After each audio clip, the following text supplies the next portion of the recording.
These cozy games promise warmth, comfort, and little magic, but instead they left me disappointed, frustrated, and wondering how it all went wrong. Here are the cozy games that completely failed me, ranked F to D. Disney's Dreamlight Valley promised to be Disney's answer to Stardew Valley.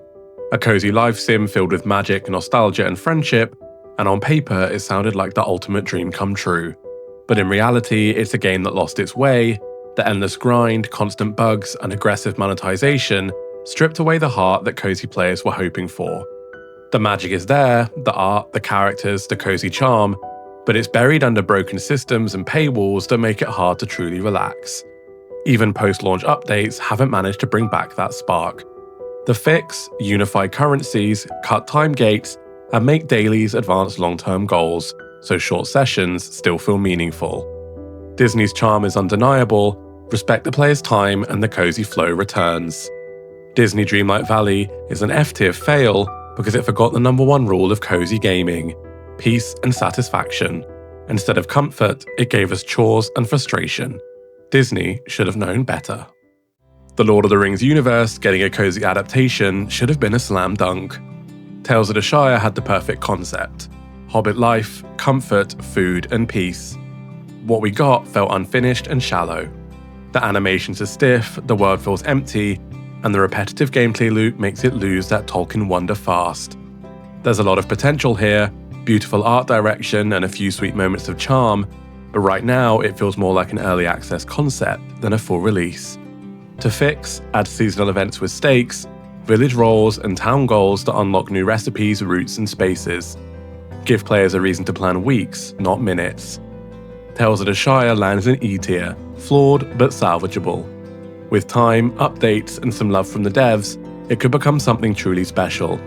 But as it stands, it's a cozy disappointment. Palia was marketed as the cozy MMO of our dreams. A relaxing shared world full of fishing, farming, and community. And for a moment, it felt like that might be true. But behind the smiles and pastel colours is a game riddled with technical issues, empty promises, and aggressive monetization that turned players off fast. The community wanted comfort and connection. What we got was a lifeless grind, unstable servers, and paywalls that clash with the cozy spirit. There's still potential, but it's buried deep.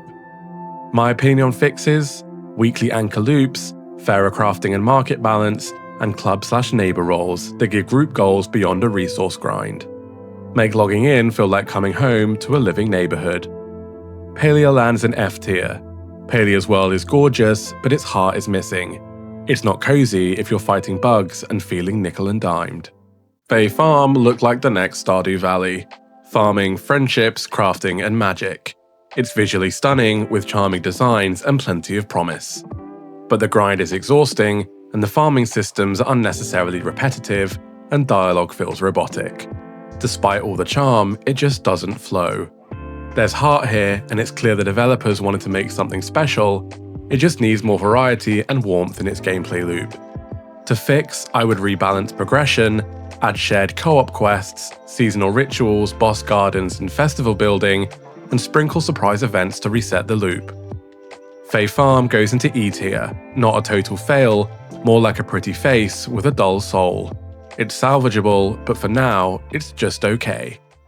Sunhaven could have been the magical farming RPG to dethrone Stardew, but it ended up infamous for something far less cozy: controversy. Beyond the bugs and pacing issues, reports surfaced of the developer failing to pay contracted artists, and that soured the entire experience. Even putting that aside, the gameplay feels unbalanced and unfocused. It tries to do everything: farming, magic, combat, and relationships, but doesn't master any of them. To fix, smooth the XP curve, tighten combat or optionalize it, and critically, pay and credit contributors. Repair trust, then polish the play. For that reason, Sunhaven goes into F tier. Between the controversy, clunky systems, and lack of charm, Sunhaven isn't just disappointing, it's disheartening. This should have been a slam dunk. The story of Season's name is iconic in farming sims, but Pioneers of Olive Town felt rushed and repetitive. The charm is still there, adorable animals, wholesome vibes, but it's buried under technical hiccups and grind-heavy gameplay. Updates improved it slightly and the DLC added new areas, but not enough to justify the full price for most players. It feels like the soul of the old games is missing. To fix, some quality of life passes, a faster UI, and livelier schedules and festivals, so each season brings new rhythms. Some updates helped, but the first impression still weighs. That puts Story of Seasons Pioneers of Olidtown into E tier. Flawed, but salvageable. It's a decent game, buried in tedious design choices. Square Enix tried something ambitious with Harvestella, mixing cozy farming with JRPG combat. The result? A beautiful but confused hybrid. It's too grindy for cozy fans and too slow for RPG players. But there's something interesting at its core. The art and music are breathtaking, the seasonal cycles and characters have potential. It just needs better pacing and less repetition. To fix it, let players opt down combat difficulty, reduce required dungeon time, and expand farm and town routes, so cozy progression stands on its own. For this reason, I'm putting Harvestella into D tier. Close but missed. Not a failure, just a mismatch between ambition and execution.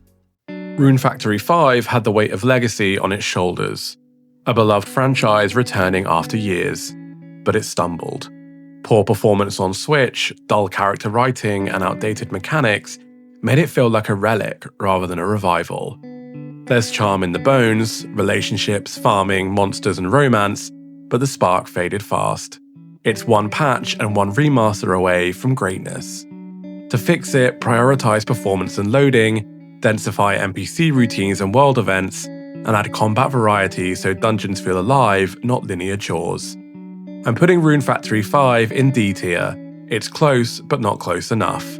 Comforting nostalgia wrapped in frustrating execution.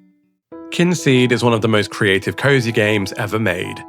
A generational life sim where your family continues through time.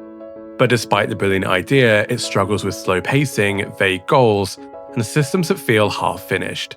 It's more interesting than fun. The art and style and world are beautiful, but it desperately needs a stronger gameplay hook to match its creativity. To fix this game, I recommend smoother onboarding, in-game tooltips, clearer schedules, and guided early goals that teach by doing. The charm's there, just let people reach it. I'm putting Kynseed into D tier. Ambitious and heartfelt, but too clunky to recommend right now. The Harvest Moon brand name still carries weight, but one world is a shadow of its former self. The map design is bland, the dialogue stiff, and the farming loop feels robotic. It's missing the warmth that made the series beloved. The travelling mechanic is a cool idea, but it ends up feeling like busy work instead of adventure. Cozy games shouldn't feel like a checklist. To fix this game, I deepen crop and animal metas, make regions mechanically distinct, and bring festivals to life with unique rewards and mini-games. I'm placing Harvest Moon One World in E tier. There's a spark of life, but it's smothered under monotony. Flawed, but not hopeless.